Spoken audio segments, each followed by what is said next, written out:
Bonjour, je m'appelle Léo Moreau. J'ai 25 ans et je suis coach sportif dans la salle d'une résidence de luxe où les gens n'ont pas besoin de regarder les prix. Mon studio, dans le 19e arrondissement, sent le café froid et la peinture. Le matin, le bruit du premier tramway qui passe dans la rue est mon réveil. Je ferme la fermeture éclair de mon sac de sport. Le bruit sec résonne dans le silence de l'appartement encore sombre. La journée commence.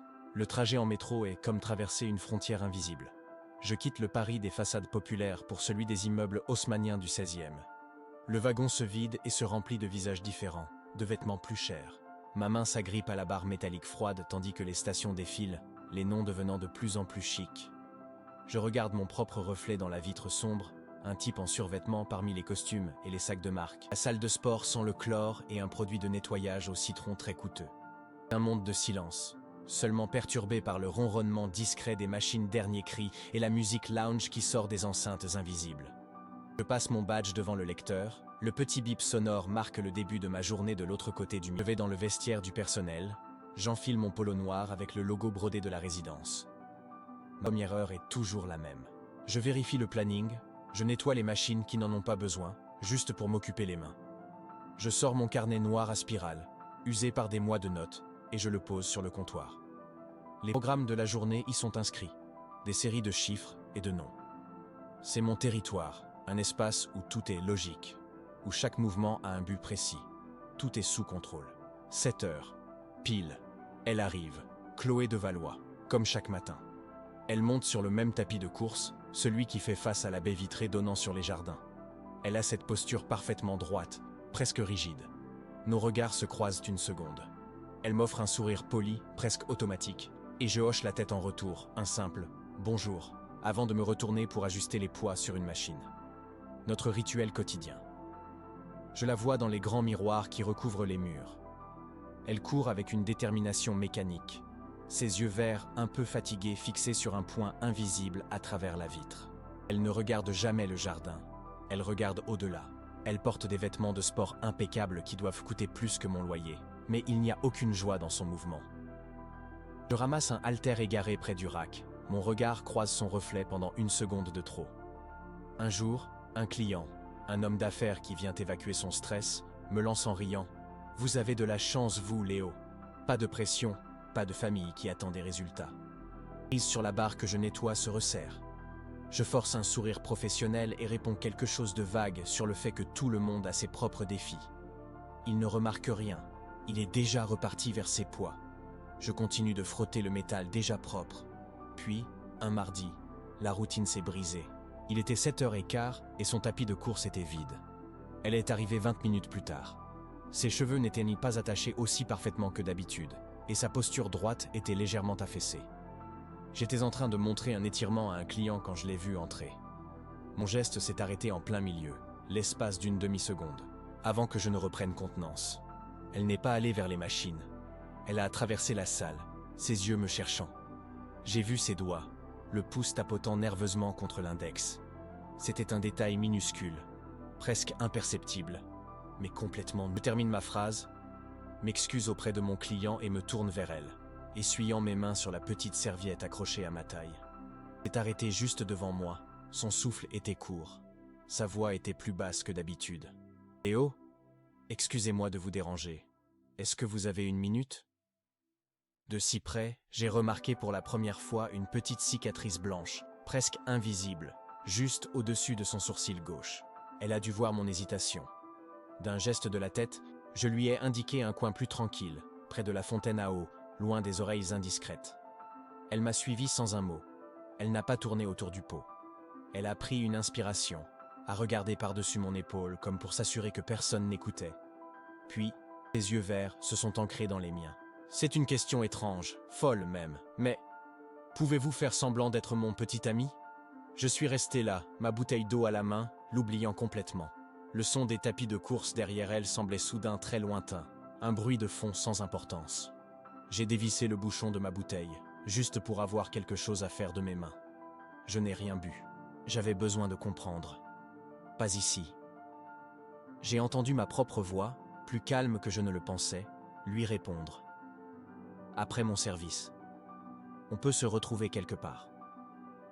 Moi, Léo Moreau, Je venais de convenir avec Chloé de Valois de nous retrouver dans un café pour discuter des détails de notre hareng. Le café près du parc Monceau sentait la cire d'abeille et le café fraîchement moulu. J'étais arrivé avec 10 minutes d'avance, juste pour m'habituer au lieu. J'ai choisi une table dans le coin, près de la fenêtre. Le cuir de la banquette était usé, craquelé par le temps. J'ai déplié une serviette en papier, puis je l'ai repliée. J'ai aligné le sucrier avec le pot de lait. Mes mains avaient besoin de faire quelque chose. Le bruit des tasses sur les soucoupes était constant. Chloé est arrivée à l'heure pile. Elle portait un simple jean et un trench coat beige. Rien à voir avec ses tenues de sport impeccables. Ses cheveux étaient lâchés. Elle a balayé la salle du regard, puis m'a aperçu. En s'approchant, j'ai vu son pouce tapoter nerveusement contre son index. Un geste rapide, presque invisible. Elle s'est assise en face de moi, sa posture toujours aussi droite. Mais ses épaules étaient un peu tendues. Elle a posé son sac sur la banquette à côté d'elle. Le serveur est venu. Nous avons commandé 2 cafés allongés. Le silence s'est installé entre nous, seulement brisé par le tintement de sa cuillère contre la porcelaine. Elle remuait son café sans y toucher. Je l'ai observé tenir sa tasse, les 2 mains autour, comme pour se réchauffer, même s'il ne faisait pas froid. J'ai attrapé mon propre verre d'eau, le faisant tourner sur la table, laissant une trace circulaire sur le bois sombre. Sa voix était posée, presque neutre, quand elle a commencé à m'expliquer. Le mariage de sa cousine. Son ex-petite amie, qui serait là avec sa nouvelle femme. Elle ne s'est pas plainte. Elle a juste exposé les faits, les yeux fixés sur un point juste au-dessus de mon épaule. Elle a pris une petite gorgée de son café, qui avait dû refroidir, et a reposé la tasse avec une précision calculée, sans faire le moindre bruit. « Je vous paierai, bien sûr », a-t-elle dit, son regard se posant enfin sur moi. « Pour votre temps, pour le dérangement. » La main qui allait prendre un sucre s'est arrêtée net, secoué la tête avant même qu'elle n'ait fini sa phrase. Non, le mot est sorti plus sec que je ne le voulais.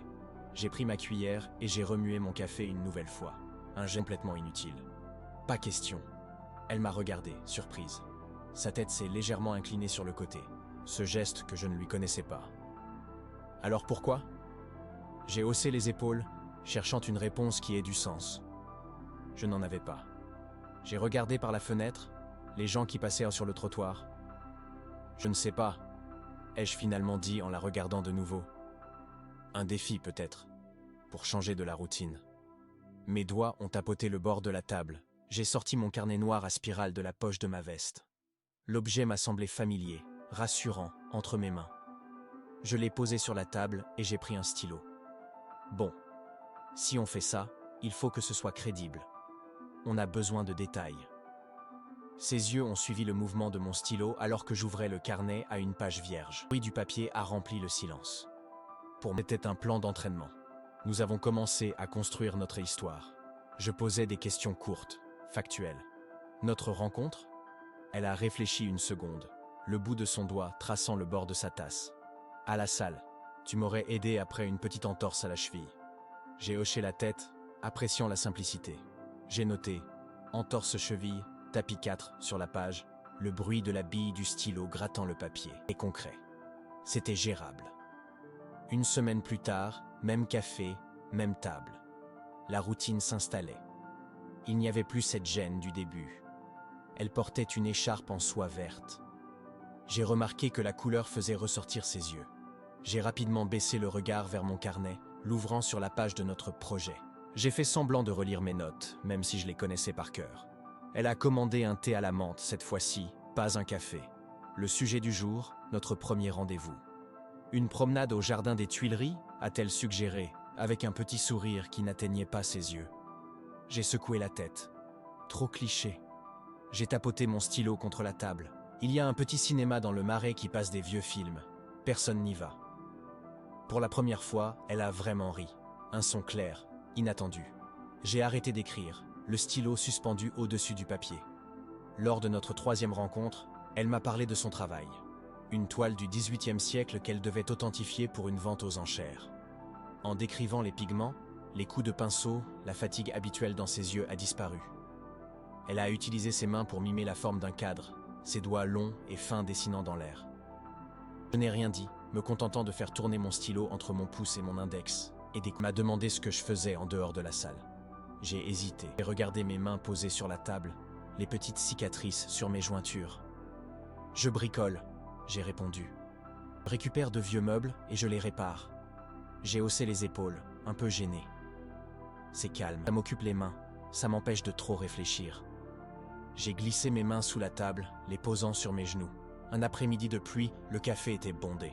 Nous nous sommes retrouvés dans la bibliothèque de la résidence. L'odeur de papier ancien et de cuir ciré flottait dans l'air. Le silence était total, lourd. Nous nous sommes assis dans 2 fauteuils profonds, une petite table basse entre nous, une distance bien plus grande que d'habitude.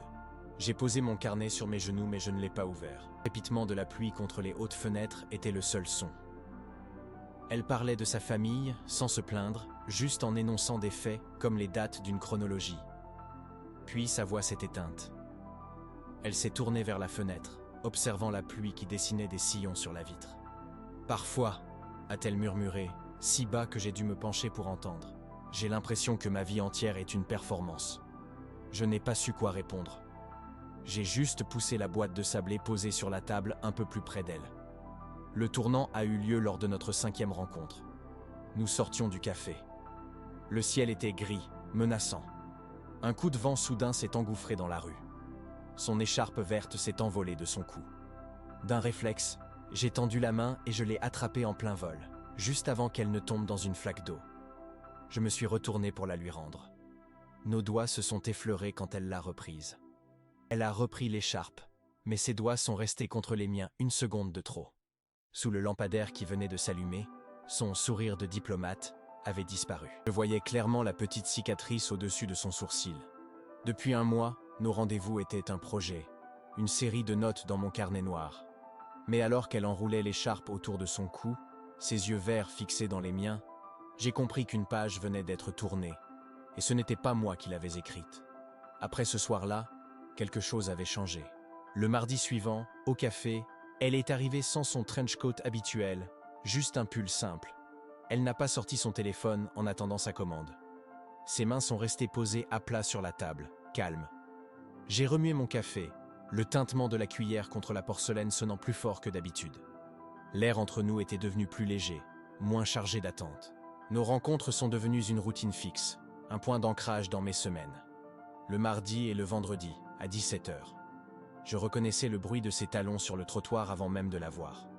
Je levais alors les yeux de mon livre, que je n'avais pas vraiment lu, et la regardais pousser la porte vitrée du café.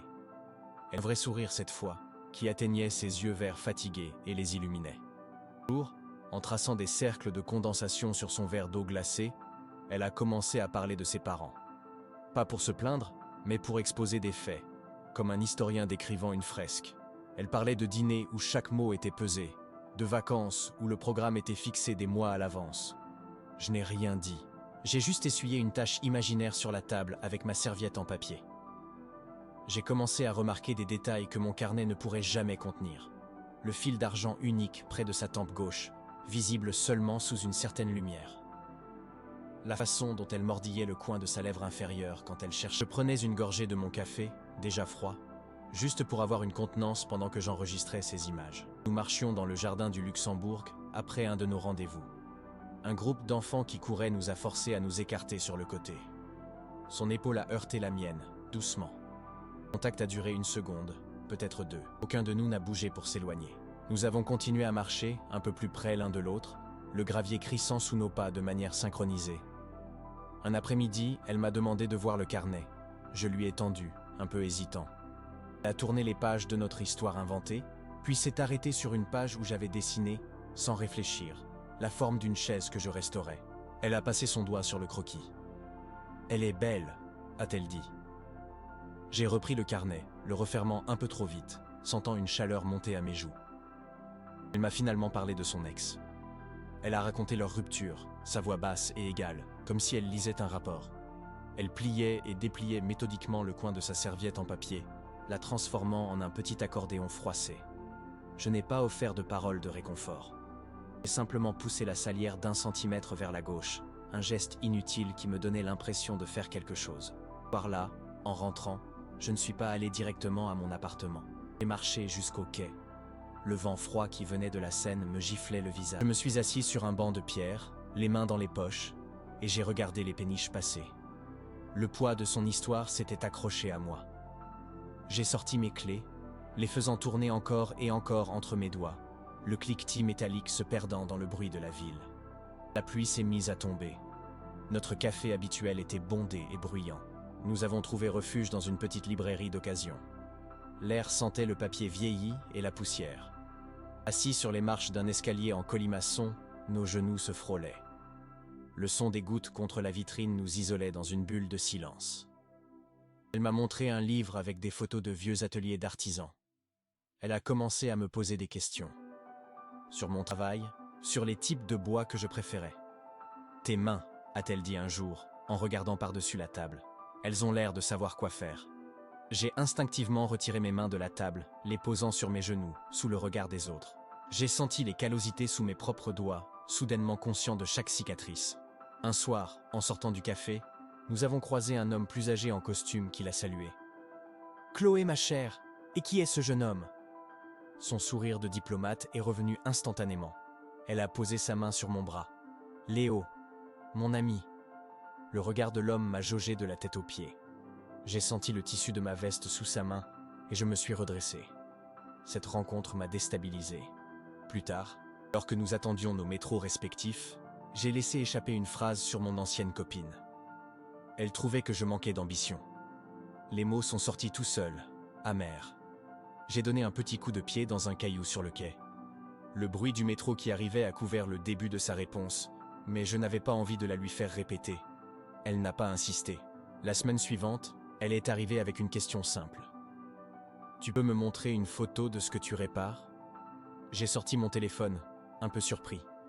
J'ai fait défiler les images jusqu'à une vieille commode que j'avais décapée. Elle s'est penchée pour mieux voir, son visage tout près du mien. Je sentais le parfum discret de ses cheveux. J'ai verrouillé l'écran brusquement. Le mariage approchait, mais nous n'en parlions presque plus. Nos conversations tournaient autour de tout et de rien.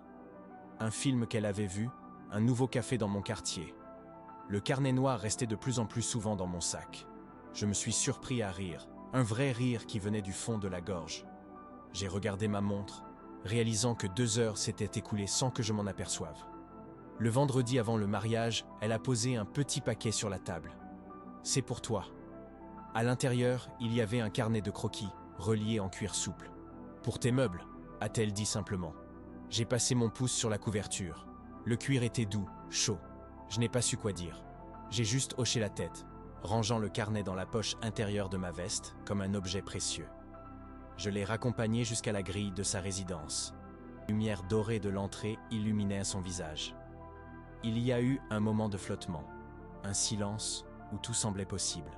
« Mon samedi alors », ai-je dit, ma voix plus rauque que prévu. Je suis reparti sans me retourner, les mains serrées en poing dans mes poches. La semaine précédant l'événement, une tension s'est installée. Pas à cause du mensonge, mais à cause de ce qui viendrait après. La salle de sport, je la regardais sur son tapis de course, et je me demandais si nos « bonjours » redeviendraient les seuls mots que nous échangerions. Je serrais la prise d'un haltère, le métal froid contre ma paume, essayant de me concentrer sur le poids. Lors de notre dernière rencontre, elle a avoué, en fixant le fond de sa tasse vide. Ce n'est plus le mariage qui me fait peur, c'est le manche d'après. Son pouce tapotait frénétiquement contre son index, un rythme rapide et n'est rien dit. J'ai simplement tendu la main, et j'ai posé 2 doigts sur les siens pour arrêter le mouvement. Elle a sursauté, puis a laissé sa main sous la mienne. Ce soir-là, nous avons marché le long de la Seine. La nuit était douce. Nous nous sommes arrêtés devant les boîtes des bouquinistes, fermées pour la nuit. Épaule contre épaule, nous regardions les lumières de la ville se refléter sur le silence n'était plus un vide à combler, mais un espace partagé. Cela faisait presque 3 mois que tout avait commencé. 3 mois d'une histoire inventée qui semblait plus réelle que tout. Devant son immeuble, je lui ai demandé « Prête pour samedi ?» Elle a hoché la tête, mais son regard était ailleurs. Elle m'a regardé, et j'ai vu la petite cicatrice au-dessus de son sourcil, la fatigue dans ses yeux, mais aussi autre chose. Une question. « À samedi, Léo. » Sa voix était à peine un murmure. J'ai attendu que la lourde porte se referme derrière elle, le déclic final résonnant dans la rue silencieuse. Le spectacle pouvait commencer. La musique s'est arrêtée. Le silence a remplacé la mélodie. et l'espace entre nos corps est soudainement devenu un gouffre. Ses mains ont glissé des miennes. Les lumières des guirlandes se reflétaient dans ses yeux verts, mais la lueur venait de s'éteindre. J'ai vu son pouce commencer à tapoter contre son index, un rythme rapide et silencieux que je connaissais trop bien. Elle a pris une inspiration, comme si elle se préparait à plonger dans l'eau glacée. Sans un mot, j'ai repris sa main. Sa peau était froide. Je l'ai guidée hors de la piste de danse, à travers les tables où les gens riaient, inconscients de la bulle qui venait d'éclater. Elle me suivait sans résistance, une ombre silencieuse dans mon sillage. J'ai poussé la grande porte-fenêtre et nous sommes sortis sur la terrasse. Le bruit de la fête s'est estompé, remplacé par le murmure du vent dans les arbres et le son des gouttes d'eau tombant des feuilles. L'air frais de la nuit, chargé de l'odeur de la terre mouillée après l'orage, m'a frappé le visage. J'ai lâché sa main. La chaleur de sa peau a quitté la mienne et mes doigts se sont sentis vides. Elle s'est approchée de la balustrade en pierre, ses bras s'enroulant autour d'elle-même comme pour se protéger du froid ou de moi. Je suis resté à quelques pas derrière, les mains dans les poches de mon pantalon, sentant le tissu rugueux sous mes paumes. Père est venu me parler tout à l'heure, à la voix à peine plus forte qu'un murmure. Elle regardait le parc sombre qui s'étendait devant nous. Elle a dit que tu étais l'homme idéal. Il a parlé de l'avenir. Chaque mot était plat, dépourvu d'émotion, comme si elle lisait un rapport. J'ai senti le col de ma chemise de location devenir soudainement trop serré. J'ai passé un doigt dessous pour essayer de respirer. Je n'ai rien répondu. Qu'est-ce que j'aurais pu dire? Mes mains se sont serrées en poing dans mes poches. Tout ce que j'avais, c'était un studio dans le 19e et des meubles que je retapais le week-end. Le fossé entre son monde et le mien n'avait jamais semblé aussi large. J'ai regardé ses épaules tendues, sa posture parfaite même dans la défaite. Le silence entre nous s'est étiré, rempli de tout ce que nous ne pouvions pas être. C'était une erreur, a-t-elle finalement dit, se tournant à moitié vers moi. Son visage était dans l'ombre, mais je pouvais deviner son expression. Je n'aurais jamais dû te demander ça. Je t'ai mis dans une situation impossible. Elle a fait un pas en arrière, un mouvement presque imperceptible qui a creusé encore plus la distance entre nous. La séparation n'était plus une idée, c'était un fait physique. Je sentais le gravier crisser sous ses chaussures. Je me suis forcé à déglutir. Ma gorge était sèche. J'ai hoché la tête, un mouvement lent et unique. C'est bon, Chloé. Les mots sont sortis comme du sable. Il n'y avait pas de colère dans ma voix, juste une immense fatigue. Je me suis redressé, sortant mes mains de mes poches pour les laisser pendre le long de mon corps. J'avais l'impression d'être de nouveau le coach, celui qui observe de loin, derrière la vitre. « Je vais rentrer », ai-je dit. « Je trouverai un train. » Elle a commencé à protester, à parler de chauffeur, mais j'ai secoué la tête. Non, c'est mieux comme ça. Je n'ai pas attendu sa réponse. Je me suis retourné et j'ai traversé la terrasse, mes pas résonnant sur les dalles de pierre. Je n'ai pas regardé en arrière. J'ai marché dans la longue allée gravillonnée, le bruit de mes propres pas étant la seule chose que j'entendais. Dans le train de nuit qui me ramenait à Paris, le wagon était presque vide. Les lumières blafardes défilaient sur les vitres sombres. J'ai sorti de ma poche le carnet de croquis en cuir qu'elle m'avait offert. Il était vide, un avenir qui n'existerait pas. Je l'ai rangé et j'ai sorti mon vieux carnet noir à spirale. Je l'ai ouvert sur la page de notre rencontre. Entorse-cheville. Tapis 4. De retour dans mon studio, l'odeur de café froid et de térébenthine m'a accueilli comme un vieil ami. J'ai posé mes clés sur la table. Le bruit métallique a brisé le silence. Le costume de location me semblait ridicule ici. Je me suis assis sur le bord de mon lit, le carnet noir toujours à la main. J'ai tourné les pages, passant de notre histoire inventée à mes notes, mes observations réelles sur elle. Je ne pouvais pas retourner à la salle lundi. Je ne pouvais pas juste dire « bonjour », passer le dimanche entier à poncer une vieille chaise. Le bruit de la ponceuse électrique remplissait le silence, mais pas le vide dans ma tête. Mes mains bougèrent d'elles-mêmes, le long des courbes du bois, un travail mécanique pour ne pas penser au costume de location suspendu à ma porte, comme un fantôme. Chaque grain de poussière qui volait dans la lumière de l'ampoule nue me rappelait. Le parquet était couvert d'une fine pellicule blanche. Le carnet noir était posé, ouvert, sur l'établi. La liste des faits inventés sur une page, mes notes sur elle sur l'autre. La façon dont elle inclinait la tête, la cicatrice. Son rire, ce jour-là, au café. J'ai passé un doigt sur l'encre, comme pour vérifier que c'était bien réel. Le téléphone a vibré sur la table. Un message de mon chef demandant pourquoi je n'étais pas venu. J'ai retourné l'appareil, face contre la table, et j'ai continué à poncer. Lundi soir, on a frappé à ma porte. Des coups secs, hésitants. Personne ne frappe jamais à ma porte. J'ai éteint la ponceuse, et le silence soudain m'a paru assourdissant. J'ai posé mes outils, le bruit du métal sur le... J'ai essuyé mes mains pleines de poussière de bois sur mon jean, et j'ai traversé le studio. Mon cœur a fait un bond dans ma poitrine, un mouvement sec et douloureux que j'ai senti dans ma gorge. C'était elle, Chloé. Debout sur mon paillasson usé, sous la lumière blafarde du couloir. Elle portait un simple jean et un pull gris. Ses cheveux étaient attachés à la va-vite. Ses yeux verts fatigués ont balayé mon studio, s'arrêtant sur les outils, la chaise à moitié réparée, le costume suspendu. Je me suis décalé pour la laisser entrer, un geste automatique. L'air froid du couloir l'a suivie à l'intérieur. Elle est entrée et s'est arrêtée au milieu de la pièce, ses bras s'enroulant autour d'elle comme sur la terrasse du mariage. Elle n'a rien dit sur le désordre, ou sur l'odeur de térébenthine. Son regard s'est posé sur le carnet noir, toujours ouvert sur l'établi. J'ai fait un pas pour le refermer, mais je me suis arrêté. C'était trop tard. Elle avait vu. Ses doigts ont tapoté nerveusement contre son bras, un rythme familier et silencieux. « Je suis désolée, Léo », a-t-elle dit. « Ça n'aurait jamais dû. Tout ça. Ce n'était pas dans le contrat. » Elle a détourné le regard, fixant un point sur mon mur nu. « Tu es ja toute ta vie. Tu ne devrais pas être mêlé à mes histoires de famille compliquées. » Elle a pris une inspiration, et j'ai vu ses épaules se redresser, cette posture parfaite qui était sa carapace. Elle essayait de refermer la porte qu'elle venait d'ouvrir. Je n'ai rien dit. J'ai simplement traversé la pièce, pris le carnet noir de l'établi, et je le lui ai tendu. Mes mains étaient encore couvertes de poussière de bois. Elle a hésité, puis l'a pris. Ses doigts ont effleuré les miens. Un contact bref, électrique. Je lui ai indiqué de tourner la page. Elle a obéi, ses yeux suivant mes instructions. Un pli de confusion entre ses sourcils. Elle a lu.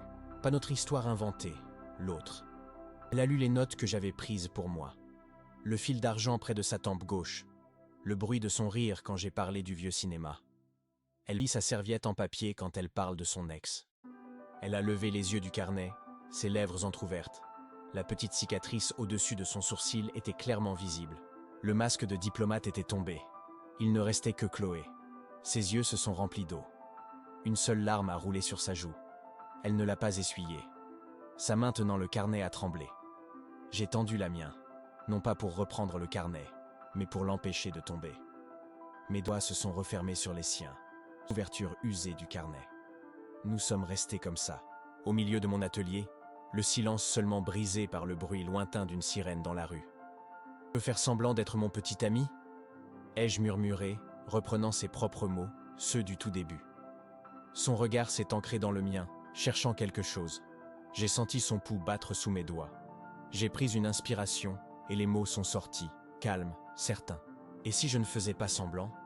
C'était ma réponse, celle que j'aurais dû lui donner sur cette piste de danse, loin de fermer les yeux une seconde.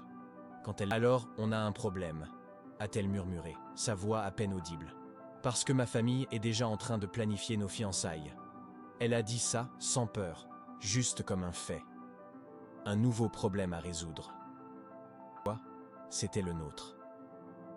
Petit sourire a flotté sur ses lèvres.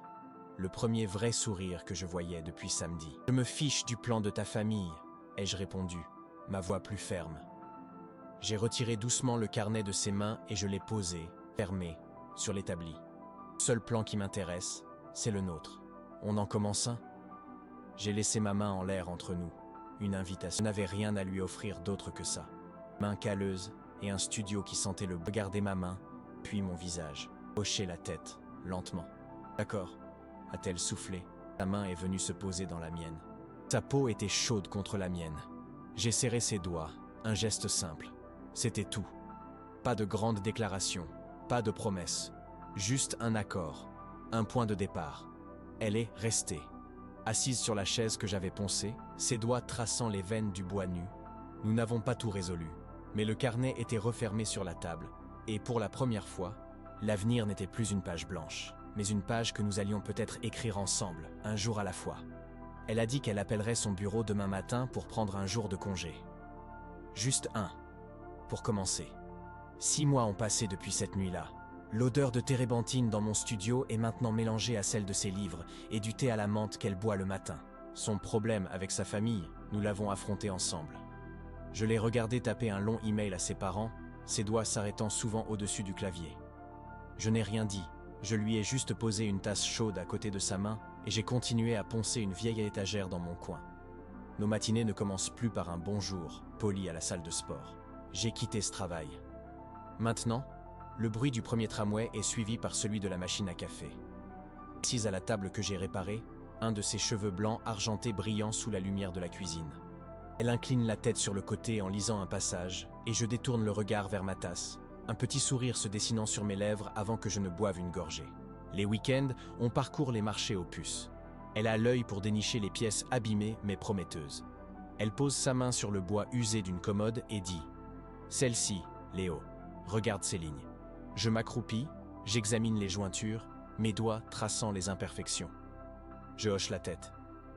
Nous ne parlons pas beaucoup.